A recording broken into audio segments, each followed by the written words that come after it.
প্রথমত খেয়াল রাখুন, পৃথিবীতে যত মহামনীষী জন্ম নিয়েছে, আবার বলছি, পৃথিবীতে যত মহামনীষী জন্ম নিয়েছে তাদের জীবনগুলো যত সুন্দর, সেই সঙ্গে তাদের জীবনের ভিতরে এমন কিছু বাড়াচাড়া কথা লেখা হয়েছে যেগুলো জ্ঞানী বুদ্ধিজীবীদের কাছে সেই জীবনগুলো আরো খানিকটা অসম্মানিত হয়েছে। আবার বলছি, পৃথিবীতে মহামনীষীদের জীবনগুলো যেমন সুন্দর, সেই জীবনীতে কিছু বাড়াচাড়া করে রংচং লাগিয়ে সেগুলোকে করা হয়েছে বেশ খানিকটা অসম্মানজনক। এই কথাটি উল্লেখ করেছেন বসিরহাট আল্লামা হুজুর রহমতুল্লাহ আলাইহি দাদা হুজুরের জীবনী গ্রন্থে। সুতরাং আমাদেরকে একটা কথা মনে রাখতে হবে, হাদিস পাকে এসেছে আনজিলুন নাসা মানাজিলাহুম, তোমরা প্রত্যেকটা মানুষকে সেই দরজায় রাখো যিনি যে দরজার অধিকারী। সুবহানাল্লাহ বলেন, আর একটু জোরে বলেন। যিনি যে দরজার অধিকারী, তোমরা মানুষগুলোকে সেই দরজায় রাখো। কাউকে নিচু থেকে উপরে তুলে দিও না, আর কাউকে উপর থেকে নিচে নামিয়ে দিও না। যিনি সম্মানিত ব্যক্তিত্ব, তার সম্মানকে তোমরা কমিয়ে দিও না, এটাও হারাম। আর যিনি কম দরজার মানুষ, তাকে উচ্চ দরজায় তুলে দিও না, এটাও হারাম। কথা বোঝাতে পারলাম? সুতরাং যত মহামনীষী পৃথিবীতে এসেছেন, প্রত্যেকের ক্ষেত্রে আমাদেরকে এই নিয়মটা মনে রাখতে হবে, যিনি যেমন মর্যাদা, আমাদেরকে সেই মর্যাদায় তাকে বহাল রাখা দরকার। যদি নিচু স্তরের মানুষকে আমরা উচ্চ স্তরে তুলে দিই, এটাও আল্লাহর কাছে অপছন্দের। আর কাউকে যদি নিচে নামিয়ে দিই, সেটাও আল্লাহর কাছে অপছন্দের। আমি বিষয়টাকে বোঝানোর জন্য সারা পৃথিবীর শ্রেষ্ঠতম ব্যক্তি রাসূলুল্লাহ, ঠিক তো নাকি, তাকে দিয়েই আপনাকে বোঝাই। ভাই, আমাদের দেশে একদল লোক রয়েছে যারা রসুলের সম্মান বাড়াতে বাড়াতে আল্লাহর দরজায় পৌঁছে দিয়েছে। জোরে বলুন নাউজুবিল্লাহ। আর একটু জোরে বলুন। রাসূলুল্লাহ যত সম্মানীয় ব্যক্তি হন, তারপরেও আমাদের স্বীকার করতে হবে রাসূলুল্লাহ আল্লাহ পাকের সৃষ্টি বান্দা, ঠিক না? ঠিক। আবার আর একদল লোক রাসূলুল্লাহকে নিচে নামাতে নামাতে বলেছে রসুল আমাদের ভাই, খুব বেশি বেশি রসুল আমাদের বড় ভাই। বলুন নাউজুবিল্লাহ। তাহলে যারা রসুলকে আল্লাহর দরজায় তুলেছে, এরা আল্লাহর প্রতি অত্যাচার করেছে, ঠিক নাকি? কারণ আল্লাহ স্রষ্টা আর নবী সৃষ্টি। যারা রাসূলুল্লাহকে নিচের দরজায় নামিয়ে দিয়েছে, এরা রসুলের প্রতি অত্যাচার করেছে। কারণ আল্লাহ পাকের পরে সারা পৃথিবীর ঊর্ধ্বে যে মানুষটার দরজা, তিনি হলেন রাসূলুল্লাহ। সুবহানাল্লাহ, ঠিক না ভুল? সুতরাং রসুলকে কেন্দ্র করে যদি বাড়াচাড়া কিছু করা হয়, সেটাও যেমন অন্যায়। আর রসুলকে কেন্দ্র করে যদি নিচু কিছু করা হয়, সেটাও তেমন অন্যায়। এবার বলুন, রসুল ছাড়া সারা পৃথিবীতে যত পীর, অলি, বুজুর্গানে দ্বীন, আউলিয়া কিরাম চলে গেছেন, এদের জীবন চরিত্রকে নিয়ে যদি মানুষের মনোরঞ্জনের জন্য বাড়াচাড়া কিছু করা হয়, সেটি আল্লাহ পাকের কাছে অত্যন্ত ঘৃণ্য। আর কারোর সম্মানকে যদি যিনি যে স্তরে তার নিচেই যদি নামিয়ে দেওয়া হয়, সেটাও আল্লাহ পাকের কাছে ঘৃণ্য। এই থিওরিটা আমাদেরকে মনে রাখতে হবে। নাম্বার 2, একটা কথা বলছি। কোরআন শরীফে আল্লাহ বলেছেন ইন্নামাল আয়াতু ইনদাল্লাহ। মনে রাখো তোমরা, যত রকমের অলৌকিকত্ব, নবীদের মুজিজা এবং পীর ওলিদের কারামত, কি বলেছি বাবু? নবীদের মুজিজা আর পীর ওলিদের কারামত, এর দুটোর একটাও কোন নবীর বা কোন ওলির নিজের দেখানোর ক্ষমতা নাই। বুঝতে হবে, এর উপরে নির্ভর করছে আমাদের ঈমান। আবার বলছি, কোন নবীর নিজস্ব ক্ষমতা ছিল না যে নবী নিজে নিজে কিছু অলৌকিক ঘটনা ঘটিয়ে দেখাবেন। যে ক্ষমতা কোন নবীর নয়। কোন পীর ওলির নিজের ক্ষমতা নয় যে তিনি নিজে কিছু কারামতি দেখাবেন। এই কথা তো মুখস্থ হয়েছে, অন্যমনস্ক হন না। আমার আওয়াজ ভালোই শোনেন, ভালোই জানেন। তাই কি আল্লাহ বললেন ইন্নামাল আয়াতু ইনদাল্লাহ, যত রকমের অলৌকিকত্বের নিদর্শন সব কিছুর উৎস হলেন আল্লাহ। সব কিছুর উৎসকে আল্লাহ। আল্লাহ যখন ইচ্ছা করেছেন কোন নবীর দ্বারাতে আল্লাহ পাক মুজিজা দেখিয়েছেন। আল্লাহ যখন ইচ্ছা করেছেন তখন কোন ওলির দ্বারাতে কোন মুজিজা প্রকাশ, কোন কারামত প্রকাশ করিয়েছেন। এখানে নবী বা ওলির নিজস্ব কোনো ক্ষমতা নাই। মনে থাকবে কথা। এই যখনই কোন ওলির কারামতকে তার নিজস্ব ক্ষমতা বলে প্রকাশ করা হয়, তখনই মূর্খ লোকগুলো তার কবরে যেয়ে মুখ ছুবড়ায়। কথা বুঝতে পারেননি? যখনই কোনো কারামত কোনো ওলির নিজস্ব ক্ষমতা বলে প্রকাশ করা হয়, তখনই মূর্খ লোকগুলো তারে জ্যান্ত না পেয়ে তার কবরে যেয়ে লুটোপুটি খায়। কথা বলেন ঠিক না বল? যাতে মানুষের ঈমানটাই সর্বনাশ হয়। কিন্তু যদি এই বিশ্বাসটা ঠিক থাকে যে ওলিরা কারামত নিজে নিজে প্রকাশ করতে পারেন না, তখন ওই মানুষগুলো এক কথায় বিশ্বাস করে যে ওলির কারামত প্রকাশ করান আল্লাহ। সুতরাং আমাদেরকে যদি মুখ ছোবড়াতে হয় তাহলে আল্লাহর কাছে ছোবড়াতে হবে। কার কাছে? আল্লাহ। আপনি দেখলে অবাক হয়ে যাবেন। আপনি যত সাধারণ মানুষ হন ভাই, আপনারও ধিক্কার লাগবে যে কেতনা মানুষ পীরেদের কবরে যেয়ে সেজদা করছে, পীরেদের কবরে যেয়ে সেখানকার ধুলো নিয়ে বুকে মুখে ঘষছে, পীরেদের কবরে নিজেদের বাচ্চাগুলোকে নিয়ে সেখানে শুইয়ে দিয়ে এই বেলুন ডোলা করতেছে। আরে বাবা, যারা পীরলি হয়েছেন তারা হয়েছেন তো আল্লাহর কাছে বিক্রি করে, আল্লাহর কাছে ভিক্ষা করে, আল্লাহর কাছে দ্বারস্থ হয়ে তারা মহানত্ব লাভ করেছেন। ঠিক না ভুল?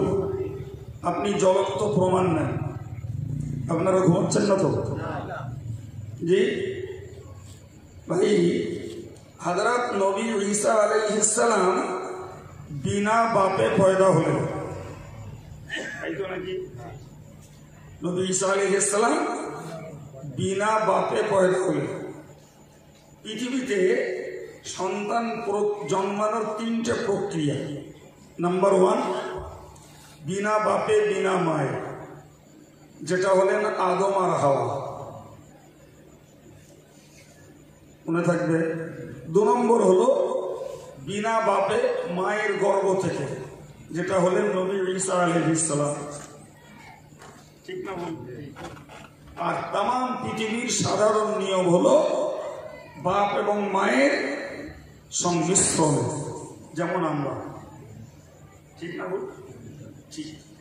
এবার বুঝুন, এই নবী ঈসা যেই বিনা বাপে পয়দা হলেন, তো খ্রিস্টান সম্প্রদায় বলতে লাগলো পরবর্তীকালে এসে যে অকালাতিন নাসারাল মাসীহু ইবনুল্লাহ, ঈসা নবীর যখন দুনিয়ার কেউ বাপ নেই, তো ঈসা নবীর বাপ হলো আল্লাহ।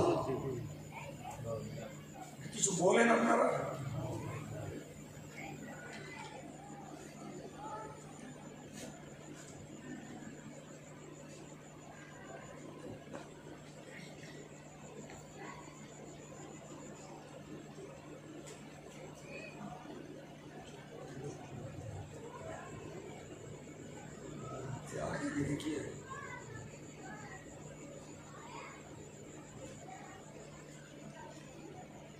কি বলেছেন আপনারা?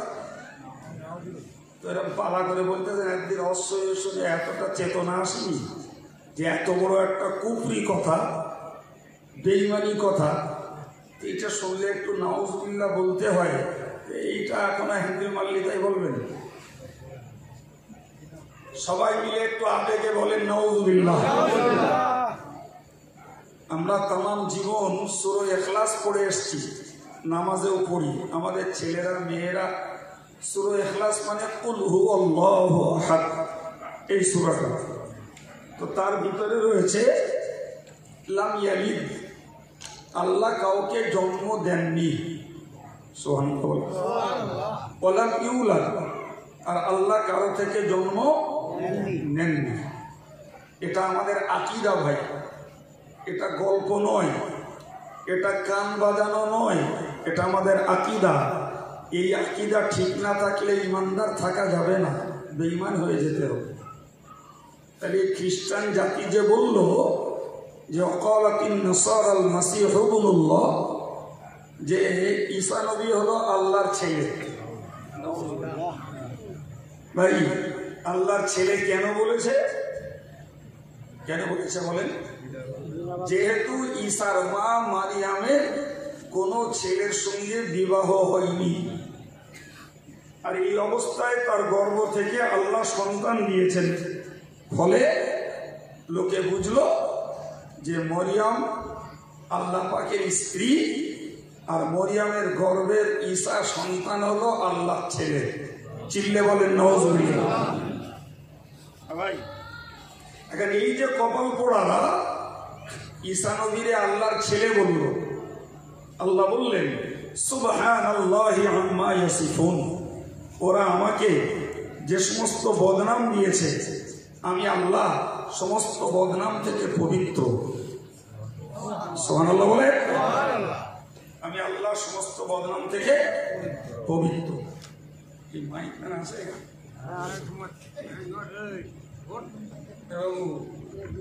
দেশটা একটু বাড়ানো, একটা গল্পটা দূর থেকে থাকে, একটু বেশটা বাড়া, একটু গেমটা বাড়া। প্রিয় ভাইরা আমার, কিছু পার্থক্য হয়েছে বল হচ্ছে, কেন মেরে রাখে তো আল্লাহ জানে। জি, কি বললাম? থাকো, যা দিয়েছিস আলহামদুলিল্লাহ। তো কি বললাম এবার বুঝুন ভাই। তাহলে ঈসা নবী বিনা বাপে পয়দা হওয়ায় লোকেরা এটা ঈসা নবীর মুজিজা মনে করে বলল যে ঈসা নবীর বাপ হলেন আল্লাহ।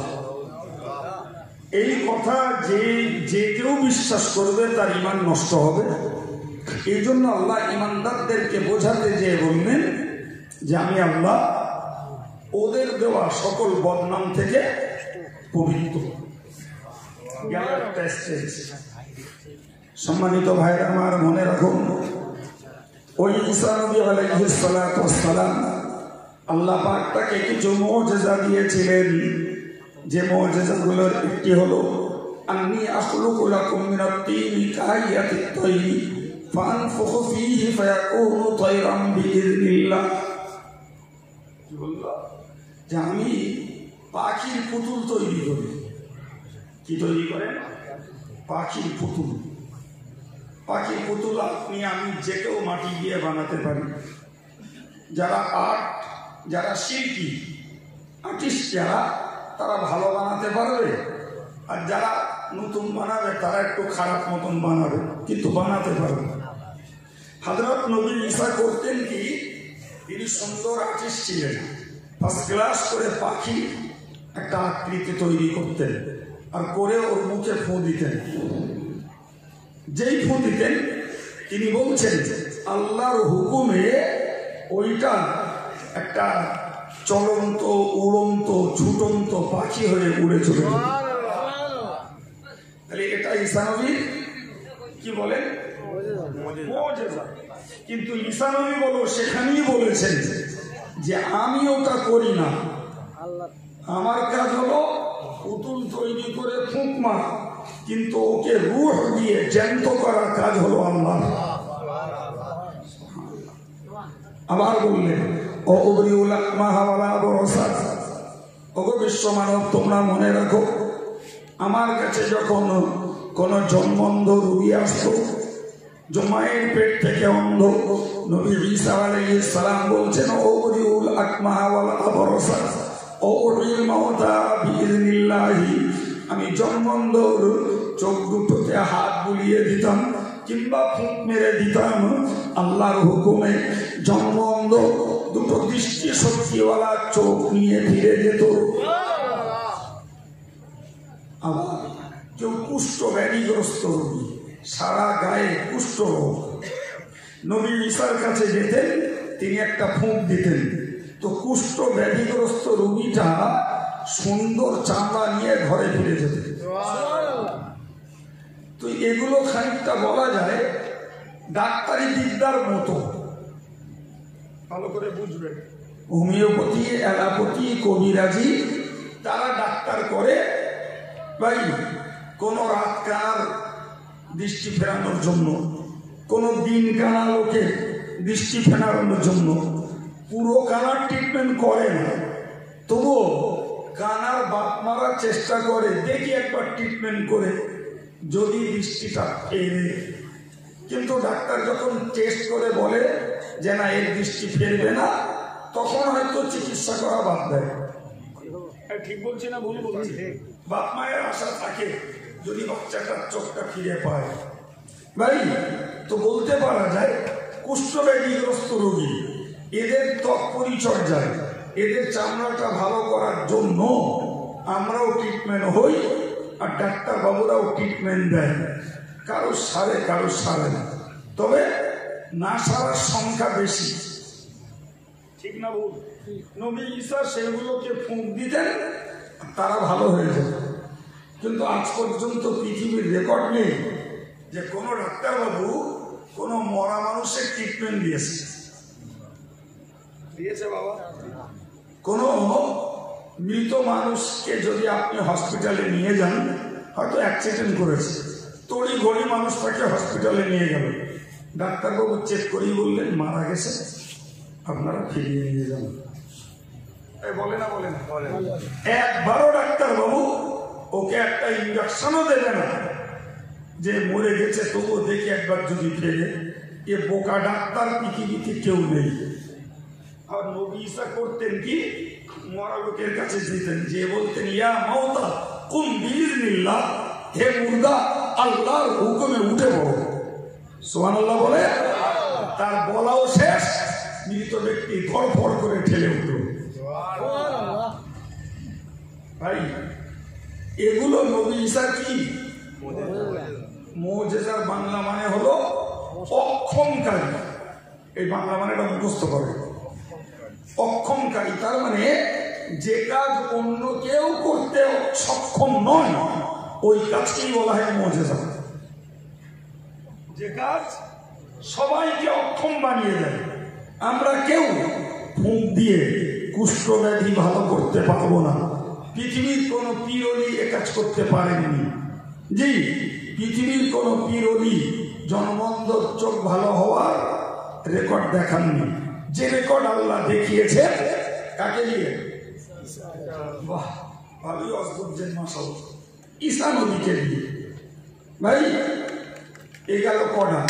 একটা তিনি বিনা বাপে পয়দা হয়েছে, আর একটা তিনি জন্মন্ধকে ফুঁক দিয়েছেন, আল্লাহ ভালো করে দিয়েছে। তিনি কুষ্ঠরোগীকে ফুঁক দিয়েছেন, আল্লাহ ভালো করে দিয়েছে। তিনি মরা মানুষকে বলেছেন, আল্লাহর হুকুমে মরা মানুষ জ্যান্ত হয়ে উঠেছে। কটা হলো? চারটে হলো না? জি, আবার একটা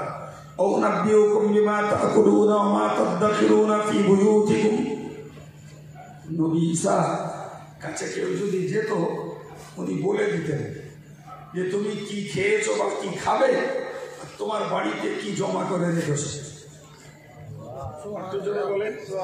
একটু মন খুলে বলেন। এই জমানার কোন মানুষ যদি, জি আমার এই ভাই আমার সামনে গেলে আমি বললাম যে তুমি আজকে দুপুরবেলা এই জিনিস দিয়ে ভাত খেয়ে গেছি, ভাই বলো এক মুহূর্তের মধ্যে প্রেশার বেড়ে যাবে। সত্যি সত্যি এর বড় মস্ত বড় পীর হয়ে যাবে। চাচা পীর হলে না হলে বলতে পারে আমি দুপুরবেলা কিনে খেয়েছি, এখন আমি কিনে বাড়িতে ভাত খাবো। নবী ঈসার কাছে যখনই কেউ যেত, তিনি বলে দিতেন তুমি এই খেয়েছো বা এই খাবে, আর এই তোমার বাড়িতে জমা করে রেখেছো। আশ্চর্য ব্যাপার। 5 নম্বর হলো এটা নবী ঈসার অলৌকিকত্ব, নবী ঈসার মুজিজা। জি, আল্লাহ পাক এগুলোকে তার দ্বারাতে ঘটিয়েছেন। 6 নম্বর একটা কারণ হলো, জি হযরত নবী ঈসার বিরোধী শত্রু ছিল ইহুদিরা। কারা বলেছি? জোরে বলেন কারা? ইহুদিরা। ভাই যে ইহুদিরা আজকে সারা পৃথিবীর মুসলমানদের শত্রু, যাদের প্রধান নায়ক নেতা হলো ইসরায়েল। মনে থাকবে কথা, ইসরায়েলের কথা শোনেন না কোনদিন? যে ইসরায়েল সারা পৃথিবীর মুসলমানদের জাত শত্রু। তো ওই জমানায় আগে ছিল মুসা নবী, তারপরে ঈসা নবী। তো মুসা নবীর কওমরা হলো ইহুদি, আর ঈসা নবীর কওমেরা হলো খ্রিস্টান। তো যেহেতু ঈসা নবী আসার পরে মুসা নবীর ধর্মটা বন্ধ হলো আর ঈসা নবীর ধর্মবিধান চালু হলো, এই রাগে ইহুদিরা ছিল ঈসা নবীর শত্রু। কিন্তু মাথা মোটারা এইটা বুঝিনি যে মুসা নবীকেও আল্লাহ পাঠিয়েছেন, আর পরবর্তী ঈসা নবীকেও। সুবহানাল্লাহ বলেন। সুতরাং এখানে ঈসা নবীর নিজের কোনো শত্রুতা, নিজের কোনো হিংসা, নিজের কোনো বিরোধিতা, মুসা নবীর উল্টো কিছু করার অধিকার ঈসা নবীর ছিল না। ছিল কি? মোটেই না। ঈসা নবী যা করেছেন সব কার হুকুমে? ইহুদিরা বুঝলো যে ঈসা নবী আমাদের নবী মুসার বিরোধিতা করছে। নাউযুবিল্লাহ বলো। সম্মানিত ভাইরা আমার, পৃথিবীর কোন নবী কখনোই কোন নবীর বিরোধিতা তো দূরের কথা, কোন নবীর এগেনস্টে কেউ টু শব্দটা পর্যন্ত করিনি। সুবহানাল্লাহ। কথা বোঝা গেল? কারণ সমস্ত নবীরা এক কারখানার সম্পদ। সে কারখানা কার? জোরে বলেন কার? সব আল্লাহর কাছ থেকে এসেছে নবীরা। সুতরাং নিজেদের পক্ষ থেকে হিংসা, শত্রুতা, বিরোধিতা, সমালোচনা কিংবা কারোর উল্টো কিছু করার অধিকার কোন নবীর ছিল না। ছিল না। যে যেটা করেছে সেটা জোরে বলে আল্লাহর হুকুমে করেছেন। অথচ ইহুদি জাতি এরা বুঝলো ঈসা নবী মুসা নবীর বিরোধী, অতএব এরা হয়ে গেল ঈসা নবীর শত্রু। এই এরাই হযরত নবী ঈসাকে, এরা শুলিতে চড়ানোর জন্য নবী ঈসাকে এরা বন্দী করেছে। সম্মানিত ভাই আমার, মনে রাখুন আল্লাহ পাক কোরআন শরীফে বলেছেন ওরা যখন ঈসা নবীকে বন্দী করলো, ঈসা নবীকে শরীরে জড়িয়ে দেবে, কোরআন বলেছে বাররাফাহুল্লাহু ইলাইহি, আল্লাহ পাক ওইখান থেকে নবী ঈসাকে আসমানে তুলে দিলেন। আর ঈসা নবীর জায়গায় ঈসা নবীর মতো দর্শন দিয়ে ওদের একটা লোককে আল্লাহ দিলেন, ওরা তারই মানল। কোরআন শরীফের 6 পারার 2য় রুকুতে মহান আল্লাহ এই কথা ব্যক্ত করেছেন। তাই মূলত ওরা ঈসা নবীকে হত্যা করতে পারেনি।